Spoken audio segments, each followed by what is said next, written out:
Hi everybody, I'm Julie with Stitches of Love Quilting, and today I'd like to share with you the mini of the month for January, which is called Love Notes. Here's a sample that we'll be working on today.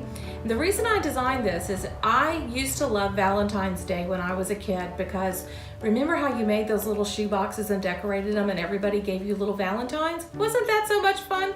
Well, now we have to rely on getting them in our mailbox, hopefully. So this is my ode to Love Notes.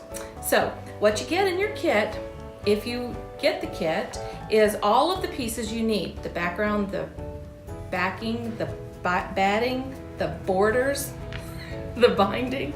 Everything starts with a B except for the hang tags. And then also this, and you get your laser cut pieces. Also, you receive something we're adding this time is a little tag called that has our name on it, Stitches of Love, which we suggest putting on the hang tag. I'll show you how we do that when we get ready to make it. Now, if you're in the PDF club, you won't receive all these things, but you will get your pattern, and so you'll need to get ready and trace. And so you'll have your placement guide and your pieces that you'll need to trace on, put on your fusible so you can make it along with us. So you'll want to get that prepped. So we'll see you at the ironing board in a few minutes to build our units for the Love Notes Mini of the month. Thanks!